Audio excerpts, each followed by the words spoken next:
Здравствуйте! Сегодня я расскажу вам невероятную историю спасения детей-инвалидов, которые с рождения оказались в детском доме. Однажды в их жизни случилось чудо. Их забрали в семью приемные родители Илья и Ольга Оводовы. И в прямом смысле этого слова сделали невозможное и перевернули жизнь этих детей. Приемная Варя, девочка с диагнозом артроглипоз. Врачи говорили, ходить она не будет и двигать ручками не будет. Сейчас она ходит в ортезах и рисует картины. Анжела, слепая от рождения. Скорее всего, ее ждало пожизненное заключение в доме инвалидов. Сейчас она пишет рассказы, поет и очень хорошо учится. Кстати, приемный отец специально для нее создал приложение, единственное в России, которое распознает шрифт Брайля. Кто эти люди, что ими двигало и почему они взяли в свою семью детей-инвалидов, об этом я буду рассказывать в своем выпуске. Подписывайтесь, друзья. Съемки каждой истории – это большой труд. Мы делаем его очень маленькой командой. Ваши комментарии и лайки дают возможность нам развиваться и идти дальше. Поэтому я очень вас прошу, поддержите это видео. А вообще, как решиться на вот этот шаг, взять ребенка с инвалидностью? К этому вообще надо готовиться? Знаете, как одна мама сказала, я бы с удовольствием взяла его без инвалидности, но не отдавали. То есть, понимаете, этот ребенок шел с инвалидностью в комплекте. Ты не берешь инвалидность. Понятно. Ты берешь ребенка, человека с инвалидностью, личность, да? И эта инвалидность к нему прилагается. И отказаться от нее нельзя. Потому что она уже есть. Да. То есть вы понимали, что этот ребенок непростой. Да. И я даже говорить об этом не стала. Мы пошли, взяли Арину. А потом, я понимаю, что год я ходила и заглядывала. Может, все-таки забрали? В надежде, что... что ее заберут? Что заберут и все. И меня можно все, и можно не париться. Этот час, так сказать, минует. Да, что вот как-то рассосется без меня. Вот. То есть она как-то запала все равно в душу, да? Она мне очень понравилась. То есть она мне год снилась. Варе, как никому другому, нужна помощь и забота любящих родителей. То есть я думала, что я заберу Арину, и я хотела ребенка, получила ребенка. Варька очень любила директор ее детского дома. И, может быть, именно из-за того, что у нее была вот такая личная связь, и она ее крестная, она, может быть, именно поэтому так вот и психологически хорошо сохранилась, что у нее был вот личный взрослый даже в условиях детского дома. И за все ее 6 лет ее только один раз посмотрели. То есть настолько медицинская карта отпугивала, что с ней всего один раз познакомились. Причем ей пообещали, что ее возьмут, и потом испугались люди. Но это неудивительно, потому что там есть чего испугаться. И директор очень переживала, что мы будем такие же. И когда мы с ней разговаривали, она говорит, вы только ей ничего не обещайте. Вы только ей ничего не обещайте. Мы послушно ничего не обещали, но дети, конечно же, когда мы пришли второй раз, сказали, Варя, за тобой мама пришла. Ее привезли на колясочке. Она отобрала у нас телефон. Сказала, дядя, дай телефон. Набрала на нем алфавит. Потом мы говорили, сколько было лет? 6. Потом идет какой-то человек мимо. Она называет его по имени. Мы говорим, это воспитатель. Дядь, ты чё? Мужчина-воспитатель? Нет, это сторож. Она такая была прикольная. Это просто невозможно. То есть, и мы уехали, оформлять документы, вернулись, потом забрали, а я приезжаю. Говорю, что, пойдешь к нам жить? Пойду. Я говорю, не боишься? А что трусить-то? У нее артрогриппоз, причем артрогриппоз бывает очень разный. Да. Он бывает очень разный. Бывает, что человек ходит, все делает руками, у него там чуть-чуть ограничена подвижность в суставах. У Вари тяжелая форма. То есть я хуже нее знаю, никого не знаю.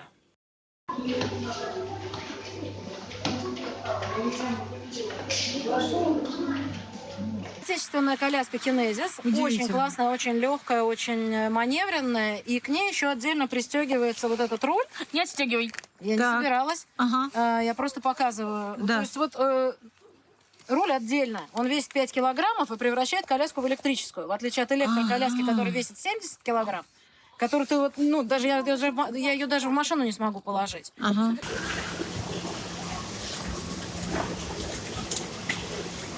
торговый центр это вообще самое лучшее по части доступности. Потому что там же все идеально ровно, чтобы клиент ни в коем случае нигде не споткнулся с тележкой, ему было удобно. Да. Аккуратно. В торговых центрах самая лучшая доступная среда.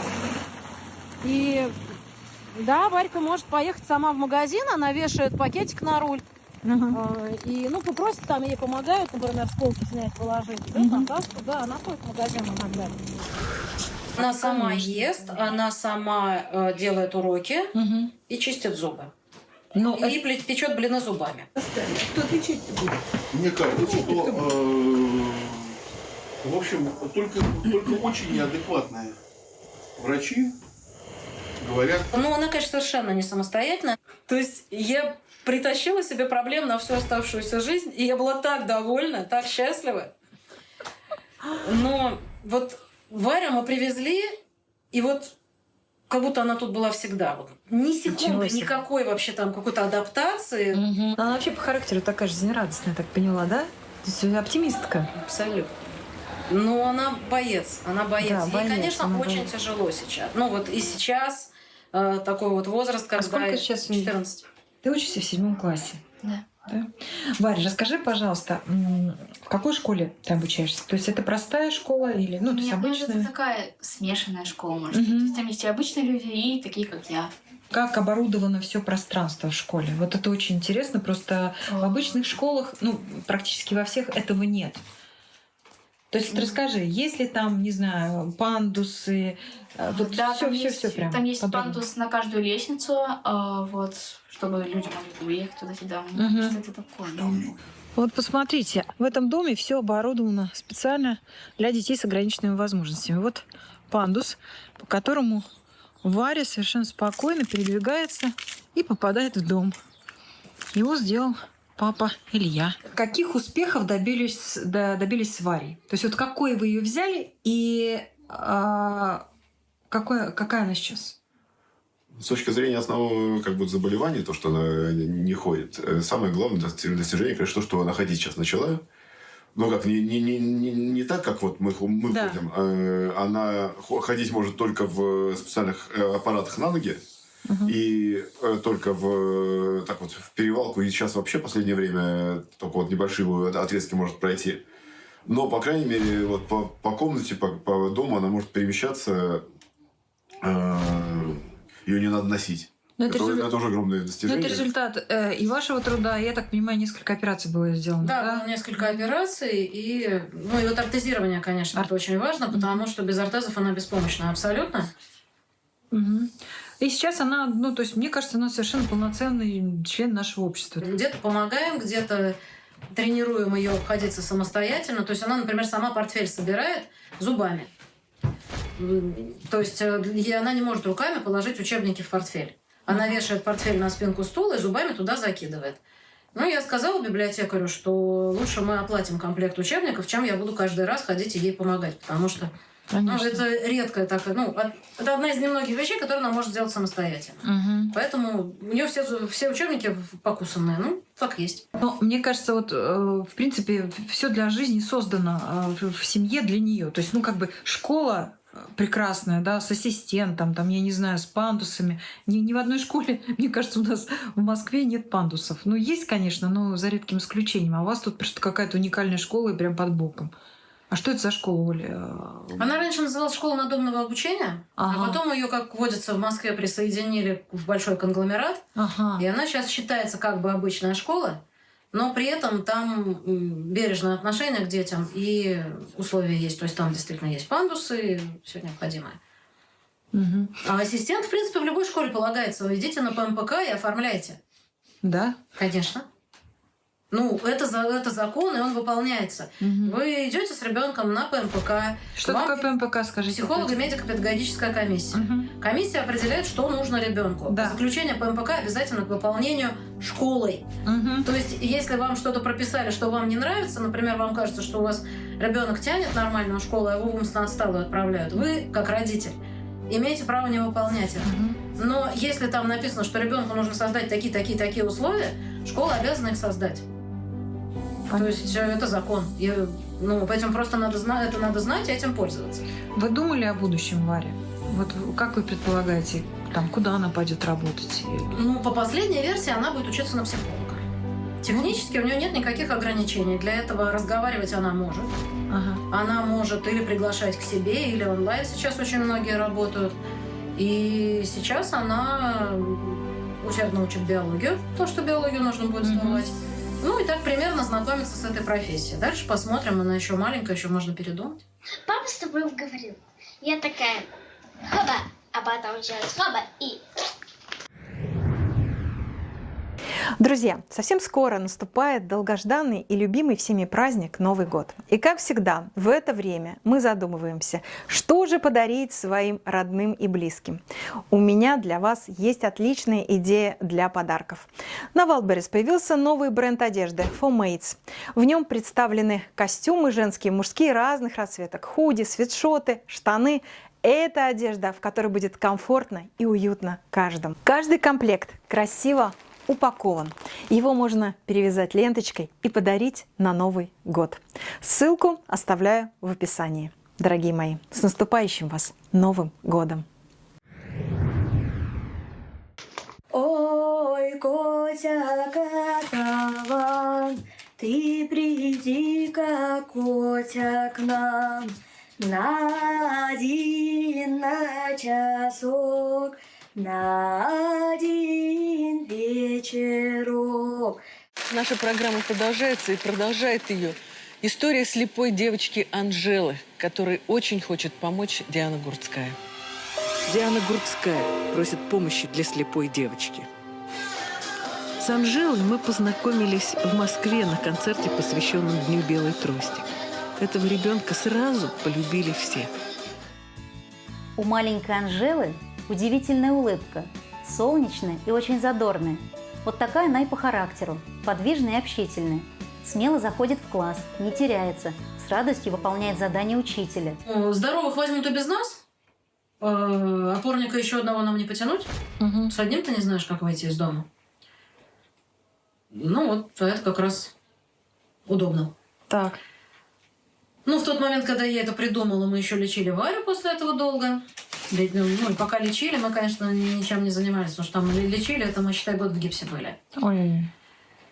А потом мы вот выбрали, опять же, по «Из меня одну жизнь», посмотрели, что есть такая Анжела. То есть анкету увидели? Да, по анкете. Видеоанкету? Да, специально, да. Это важно очень. Видеоанкета это очень важно. Такая миленькая там бегала, в шарики играла какие-то.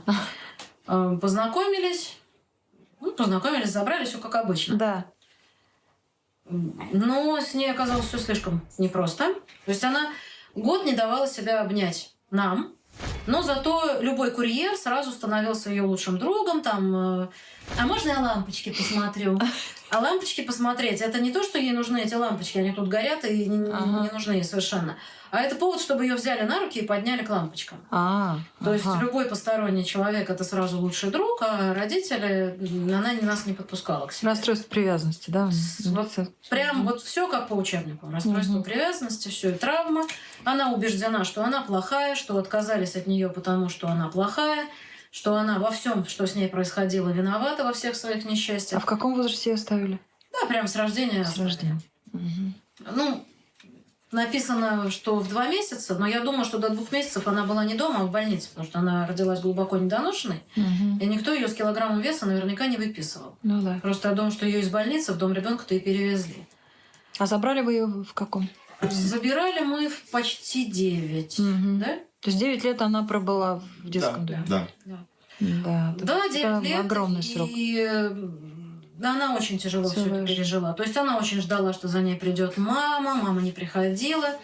И она даже не могла об этом плакать. То есть эмоции под запретом. То есть она даже сейчас, она плачет, когда ударится. Но если вот какое-то у нее горе, то она и заплакать не может. До сих пор. Хотя мы учили, разрешали, подчеркивали, что плакать можно. Иногда получается, а иногда она вот даже не может поплакать о том, что у нее что-то плохо. Ну и вообще она такая очень загадочная, конечно, девочка с большими странностями. То есть слепота это не самое страшное из того, это что... вообще самая маленькая из ее проблем. И вдруг началась такая жара, что весь снег растаял. Да, такая жара, что весь снег растаял. Да, весь снег растаял, да, на новой строчке. И белые медведи стали бурыми. Очень длинное предложение. Не конец еще. Бурыми стали, да, бурыми. Теперь перед А ставлю запятую. Почему много запятых? Потому что там предлог и вот это вот, да. А пингвины стали пестрые, как попугаи. Самая главная функция это то, что вот здесь есть кнопка «Сделать фотографию». То есть приложение, да? Да, Скачиваете приложение. Ну, вот я говорю, что это единственное, это его надо искать не там, где обычно приложение ищут, а на сайте. Ага. И это сначала надо открывать просто как сайт, как интернет-сайт. Как он называется еще раз? Ангелина Ридер. Ангелина Ридер. Вот, фотографируется. Фотографию мы отправляем туда. То есть ты отправляешь сюда фотографии, Да. да? Угу. Ну, сейчас через несколько. И вот она пишет результат с подписями. Угу. И здесь же прям текстом можно... Ну, если сейчас не очень получилось. Арктические сыщики. Жил-был в Северном Ледовитом океане кит. Ну, вот... Самое да. главное, это же быстро очень, да? Да. Раз, и все. Его звали... Ну, Да, да. Мы ее учим ходить с тростью. Вот мы учим, она более-менее ориентируется. То есть я могу вызубрить с ней какие-то маршруты, что она будет там ходить сама. И это такое теоретическое знание, потому что я никуда ее не отпущу, потому что она уйдет с любым, кто пообещает ей показать куклу. Абсолютно. Любой человек ее позовет, она с ним уйдет. Поэтому одна она не будет ходить, еще очень-очень много лет. Поэтому вот эти наши занятия по ориентировке такие самодеятельные. То есть этому можно научить, но можно столкнуться с тем, что да, кто-то там встретится и... Ну, на самом деле и на это тоже есть техники специальные. Я знаю, что и терапевты с этим работают, но это сложнее этому научить, чем просто научить ходить с тростью до магазина. Вот. То есть там очень много проблем. Я говорю, слепота из них не главное. Ну, вот я сейчас смотрю на нее, она располагает тем, что она хочет разговаривать. Вы видите? Вот мы зашли домой, Коляска. встречает нас Анжела с коляской. Да, Анжелочка. Коляска, вот, смотрите. Там кто у тебя? Ребеночек, конечно, разумеется. Ага. Давай я его достану, только аккуратно, чтобы Так, не разбудить. Сколько там конечно, времени? тихонечко, аккуратно, потому что... уже, да? Что, ему уже кормить его надо? 1:30? Да. Ну, 1:30, да. Ну, она уже почти проснулась, да. Проснулась. Она общает, она очень общительная, да, то есть она рассказывает вообще все, она, мне кажется, может рассказать всю вашу подноготную. Да, Вообще. да, если вы здесь посидите, она вам все тайны выдаст, конечно. Все тайны У рассказывает. нее колоссальная потребность в общении. Настолько вот то, что она много лет не получала того внимания, сколько ей хотелось, Да. это бездонная дыра. Вот вы с ней будете общаться, и ей все еще не надоест. Но при этом это такое поверхностное общение. То есть, если здесь будет сидеть 5 человек, то она не будет глубоко знакомиться с кем-то из них. Она с одним поговорит, с другим, с третьим, с пятым. И это, тоже вот эта вот проблема ребенка, который не имел главного взрослого Да. и добирал вот так, да, по чуть-чуть отовсюду.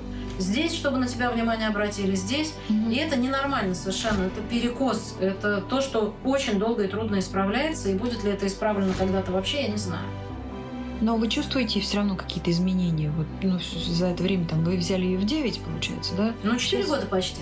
Почти 4 года. Вот за эти 4 года вот чем похвастаться можете, в хорошем смысле этого слова? Что она, чему научилась? Она намного интереснее стала.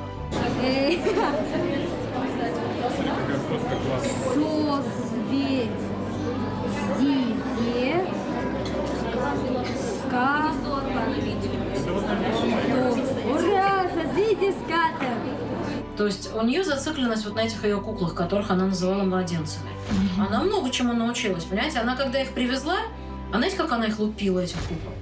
То есть она с ними с одной стороны носилась, как курица с яйцом, а с другой стороны вот она идет с охапкой этих кукол и в поворот не вписывается там в косяк. Да. Она зацепилась, они выпали. И за то, что они упали, она их наказывает. Она их так лупила по башке. А сейчас, видите, она уже с ними нянчится и песенки поет.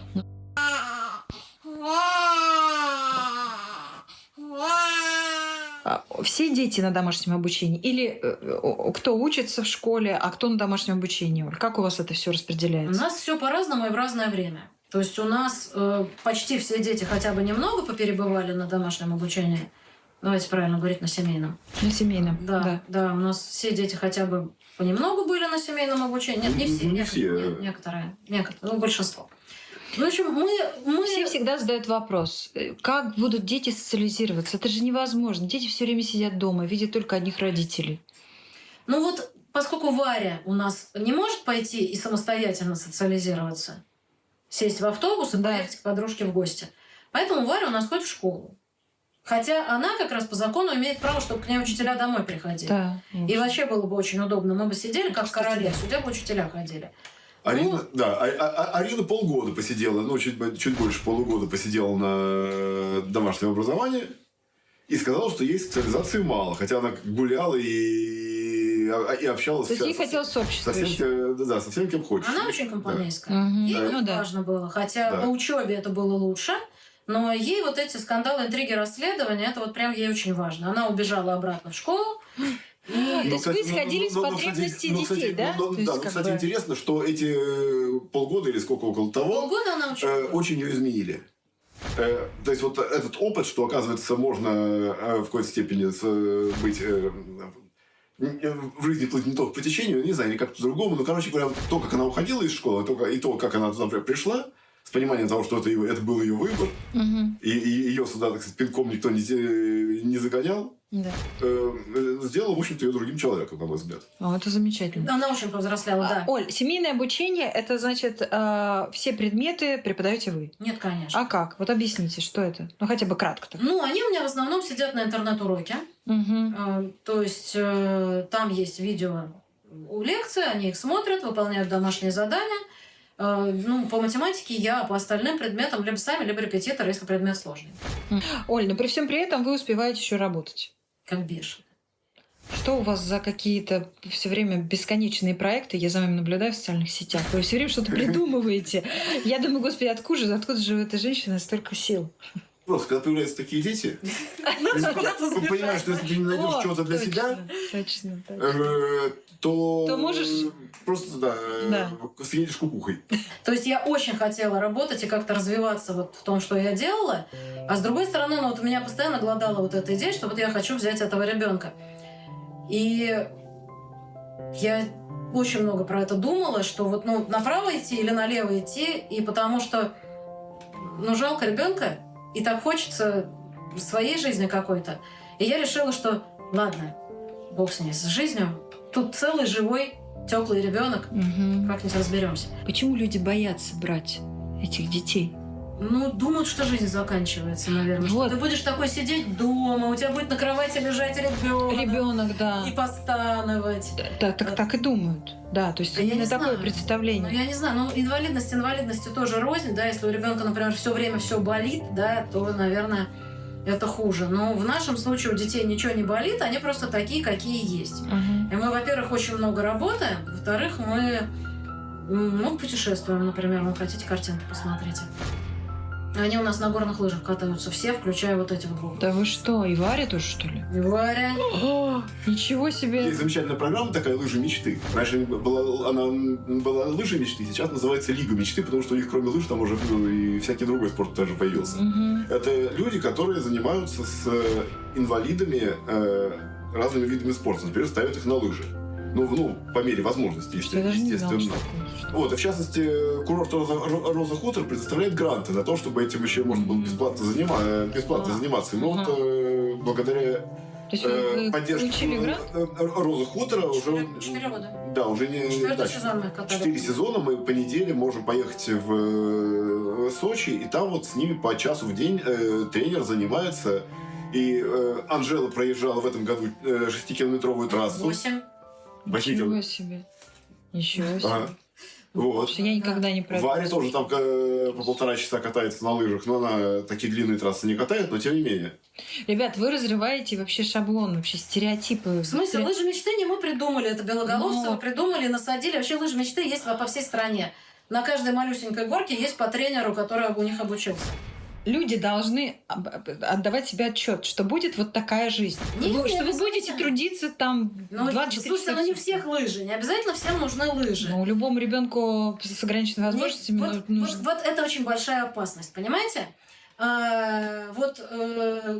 Нам постоянно показывают каких-то инвалидов, Да. которые там то на Монблан зашли, то без ног там самолетом управляют, понимаете? И человек, который думает, такой посмотрел на ребенка инвалида и думает, я же не смогу обеспечить ему Монблан. Ну да. Значит, не надо брать такого ребенка. Ничего подобного. Они ничего там не видели. У меня есть подруга, которая брала девочку со спинномозговой грыжей. И знаете, что она ей разрешила? По квартире перемещаться. Потому что у нее памперс подтекал, и ей запрещали слезать с пеленки. Понятно. Понимаете? И когда ребенку разрешили ползать по квартире, она бегала ползком и заглядывала во все углы, как она описывает, как щенок. Понимаете? Если ты с пеленки разрешишь ребенку слезать, вот это уже очень круто. И не надо Монблана. Не надо Монблана. Богом, братья, суровую песню начнем, как за Русь наши предки стояли. То не зорька зажглась над спелым жнивьем, то пожары над ним запылали. То ли в синем бару прогремел с неба гром, это рушится нашей святыни. Римский папа пытается шведским мечом испытать силу русской твердыни. Если ты просто разрешишь ребенку плакать, когда ему плохо, Да. Не надо из ребенка делать чемпиона. Воды пить сколько хочешь. Да. Понимаете, вот обычные вещи, которые мы позволяем своим детям, выбрать зубную пасту, какую ему нравится по вкусу. Не какая есть, а вот какой ему вкус нравится, пойти и купить ту пасту, которая Кстати, ему да. нравится. поесть В любое захочет, время. да. Воды попить сколько хочешь. И все, да? И даже этим можно ограничиться уже. Уже И один это уже очень много. Да, вот. Это уже очень много. Не надо замахиваться на Монблан. И не обязательно. Нам прикольно. Понимаете, почему мы ездим на эти лыжи? Потому что мы любим лыжи. Мы сами катаемся. Нас катаются все. Да, то есть это вам интересно, поэтому вы Поэтому в этой дети игры- встегнуты в этот процесс, да? То есть мы... И так может каждая семья как бы имплантировать в Да. свою жизнь. Если семье нравится в игры играть, можно играть в Да, игры. Если точно. семье нравится в огороде ковыряться, можно в огороде ковыряться. Семья встраивает ребенка в свою жизнь. Не нужно брать ребенка и вокруг него выстраиваться. Вот мне уже, Опять же, мне уже не вот вы- страшно. Вот вы Оля, приехали, мне уже потому не что, да, страшно. вот вы в интернете увидели, какие Да. прикольная семья, Да. инвалидов катают на лыжах там и так далее. Да. Ну, тоже, опять же, не нужно стремиться, чтобы к вам телевизор приехал. Да, мы к этому тоже, это- мы к этому тоже не Да. не стремились и не будем стремиться, но вот вы приехали, Ну да. и не первые. Ну, тем это более. да. То есть у вас уже, мне С кажется, учетом сняли все. той программы еще, которую я вот сделал, ее тоже снимали. Но совершенно не обязательно так делать всем. Воды детям не дают, понимаете, сколько хочешь. Особенно если этот ребенок памперсный, там 2 памперса в сутки, и просто ребенок годами не может попить воды столько, сколько То есть хочет. получается, Анжела вот только рассказывала в первое время, через некоторое время после того, как ее привезли, Ольга отправила ее мыться. Она стояла в ванной, по колено стоит, я ей говорю, опускайся, чтобы косички намочить. И она вот с таким вот, да, с лицом Зои Космодемьянской начинает медленно опускаться в воду и не возражает. Я трогаю, а вода ледяная. Но с бойлера она слила весь бойлер, и он, ну все, у нее осталась только очень холодная вода. И она не говорит, не просит, чтобы ее не опускали в ледяную воду. Взрослый приказал, надо выполнять. Ну да. Вот. И вот эти вещи на каждом шагу. Это на каждом шагу. Поэтому совершенно не нужно стремиться к каким-то подвигам, обеспечивать там какие-то невероятные возможности. А Варю собирались отдавать в школу для умственно отсталых. Причем все прекрасно И её бы понимали, туда, что она думаю, что умная, да, это но правда. просто не было других детей, кто тянул бы программу. А под нее одну норму никто не откроет. И все. И она бы пошла по программе для умственно отсталых только из-за того, что ее ровесники вот в этом конкретном коллективе были, которые не тянули бы программу. И сколько еще таких детей? 40 000.